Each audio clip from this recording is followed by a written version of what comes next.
Hi there, my name is John Green, and this is Crash Course World History. Today we're going to talk about Egypt. No, not that Egypt. Older, less fictional. Yes, that one. Ancient Egypt is probably the most influential of the River Valley civilizations. Like, you may not recognize any Assyrian kings or Assyrian language, but you probably do know King Tut, and you may recognize that the Eye of Horus is right now staring at me and judging me. I can feel your judgment.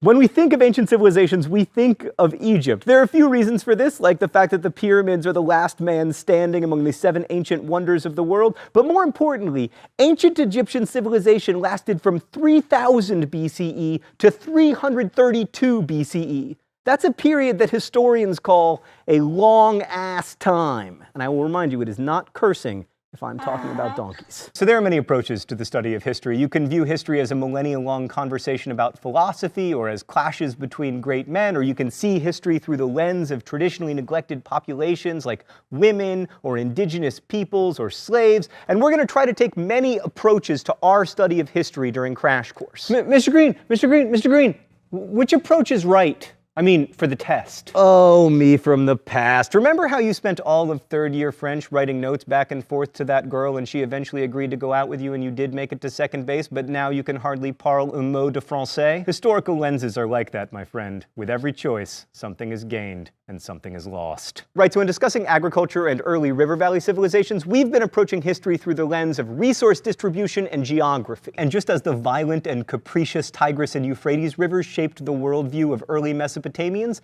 the Nile shaped the worldview of the Egyptians. Let's go to the thought bubble. The Nile was regular, navigable, and benign, making for one of the safest and richest agricultural areas in the world. Each summer, the river flooded the fields at precisely the right time, leaving behind nutrient-rich silt for planting season. Planting was so easy that Egyptians just tossed seeds around the silty earth and then let their cattle or pigs walk on it to press the seeds into the ground, and then boom, grain and figs and wheat and pomegranates and melons and joy. Unlike most river valley civilizations, Egyptian communities existed only along the Nile, which was navigable enough to get valuable resources downstream, from timber to gold, which the Egyptians considered the divine metal, thereby introducing an idea that would eventually culminate in Mr. T. The Nile was also easily tamed. While other river valley civilizations needed complicated and labor-intensive hydraulic engineering projects to irrigate crops, the Nile was so chill that Egyptians could use a simple form of water management called basin irrigation, in which farmers used floodwaters to fill earthen basins and canals for irrigation. In short, the awesomeness of the Nile meant Egyptians could create big food surpluses with relatively little work, allowing time and energy for some pretty impressive projects. Also, the Nile may help explain ancient Egypt's general optimism. While ancient Sumerian religion, for instance, saw the afterlife as this gloomy, dark place, Egyptians were often buried with things that were useful and pleasurable to them in life, because the afterlife was seen as a continuation of this life, which, at least if you lived along the Nile, wasn't half bad. Thanks, Thought Bubble. And now, my dear pupils, I shall terrorize you with the oppression of dates. No, dates.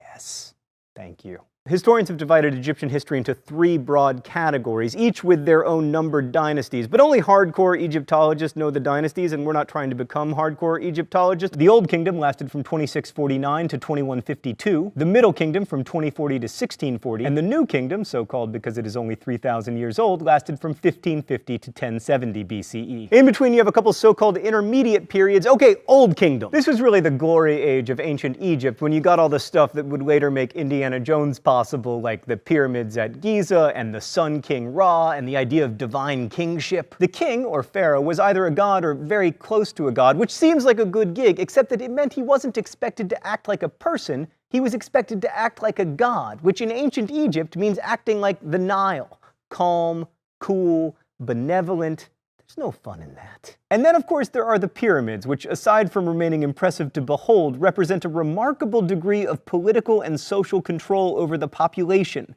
because it is not easy to convince people to devote their lives to building a sarcophagus for someone else. The most famous pyramids were built between 2575 and 2465 BCE. The one with the Sphinx was built for Khephren. The largest, the Great Pyramid, was built for the pharaoh Khufu. The pyramids were built partly by peasants who were required by Egyptian law to work for the government a certain number of months per year, and partly by slaves, but not by Moses and the Jews, who showed up on the scene long before the pyramids were ever even a twinkle in Khufu's eye. This leads to an overwhelming question. Why? Why, in the sweet name of Ra, would anyone ever build such a thing? Well, let's start with Ra. So Ra started out as a regional god reigning over Heliopolis, but he eventually became really central to the entire pantheon of gods in ancient Egypt. He was the god of the sun, but also the god of creation. And the thinking was that if humans did their jobs, then the pantheon of gods would maintain cosmic order. And since the pharaohs became gods upon their death, it made sense to please them, even unto pyramids. Egyptian popular religion also embraced the belief in amulets and magic and divination, and the belief that certain animals, especially cats, had divine power. And yes, I did bring that up just so I could lolcat. Old Kingdom Egypt was also remarkably literate. They had two forms of writing, hieroglyphics for sacred writing, and then demotic script for recording contracts and agreements and other boring stuff. The last thing I want to say about Old Kingdom Egypt, it was ridiculously rich. But then, around 2250 BCE, there were a series of droughts and pharaohs started fighting over who should have power, and we had an intermediate period, which was followed by the Middle Earth. What? The Middle Kingdom? Oh, really?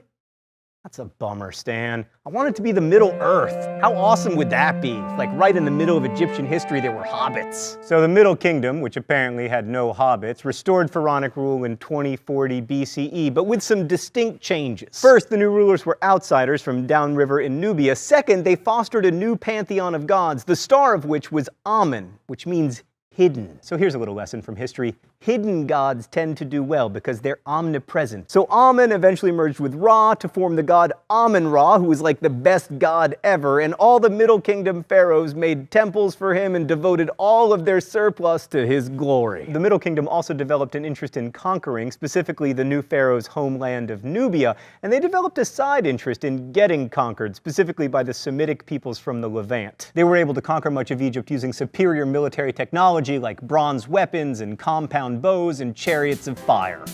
What? They're just regular chariots? Stan, why are you always killing my dreams? One group, the Hyksos, were able to conquer all of Egypt, but rather than destroying Egyptian culture, they just relaxed like the Nile and assimilated into the Egyptians. And the Egyptians adopted their military technology, and then the Egyptians destroyed the Hyksos and expelled them from Egypt. And then by 1550 BCE, there was again an Egyptian pharaoh, Ahmosis, whose name only sounds like an STD. Anyway, after all this conquering and being conquered, Egypt eventually emerged from its geographically imposed isolationism and... Can we cue the New Kingdom graphic, please? There it is! New Kingdom Egypt continued this military expansion, but it looked more like an empire, particularly when they headed south and took over land in an attempt to find gold and slaves. Probably the most expansive of the New Kingdom pharaohs was Hatshepsut, a woman who ruled Egypt for about 22 years and who expanded Egypt not through military might, but through trade. But most New Kingdom pharaohs, being dudes, focused on military expansion, which brought Egypt into conflicts with the Assyrians, who you'll remember from last week, and then the Persians, and then Alexander the Great, and finally the Romans. On the whole, Egypt probably would have been better off enjoying its geographical isolation and not trying to conquer new territory, but all of Egypt's friends had jumped off a bridge, so... One last thing about the New Kingdom. There was this crazy New Kingdom pharaoh named Akhenaten who tried to invent a new god for Egypt. Aten. Akhenaten was kind of the Kim Jong-il of ancient Egypt. Like, he had this feared police force and this big cult of personality, and also he was a nut job. Anyway, after his death, he was replaced by his wife, and then a daughter, and then a son, Tutankhaten, who turned his back on the weird god Aten and changed his name to Tutankhamun. And that is about all King Tut did before he died, probably around the age of 17. Honestly, the only reason King Tut is famous is that most pharaohs had their graves robbed by ancient people, and King Tut had his grave robbed by 20th century British people. Which brings us to the open letter. An open letter to King Tut. Oh, but first we gotta find out what Stan left for me in the secret compartment. The pen. I don't... Ah! The shock pen! Stan! That's a terrible, terrible gift for the secret compartment. Dear King Tut, I know that as pharaohs' lives go, yours was pretty poor. First, you had to marry your sister, which hopefully you weren't that psyched about. Plus, you had a cleft palate and probably scoliosis. Plus, you died before reaching adulthood. But dude, you have had the best afterlife ever. Since your body was discovered in 1922, you've become probably the most famous ancient person. There have been lots of books about you. Scholars have devoted their lives to you. Dude, we're so obsessed with you that we use this fancy new technology to scan your body and establish that you probably died of an infected broken leg and/or malaria. Also, you've inspired such seminal works of art as the Discovery Kids series Teutonstein, which my son forces me to watch. Your relics have been to 6 continents. So it all works out in the end, man. Well, I mean, you're still dead, so that kind of sucks. Best wishes, John Green. King Tut leads us nicely to the really crucial thing about Egyptian culture. Because King Tut lived right around the same time as the pyramids, right? Wrong. Remember, the pyramids were built around 2500 BCE during the Old Kingdom. King Tut died in 1322 BCE. 1,200 years later. That's 5.5 Americas, but because Egypt was so similar for so long, it all tends to blend together when we imagine it. Ancient Egypt lasted 1,000 years longer than Christianity has been around, and 800 years longer than that other super long-lived civilization, China. So there was an entire culture that lasted longer than Western civilization has existed, and it had run its course before the West was even born. Next week, we'll be looking at the Persians and the Greeks. I'll see you then. Crash Course is produced and directed by Stan Muller. The show is written by Raoul Meyer, my high school history teacher, and myself. Our script supervisor is Danica Johnson, and our graphics team is Thought Bubble. Last week's phrase of the week was male models. You can take your guess at this week's phrase of the week in comments and also suggest future phrases of the week. And if you have any questions about today's video, leave them in comments, and our team of semi-professional quasi-historians will endeavor to answer them as best we can. Thanks for watching, and as we say in my hometown, don't forget to be awesome.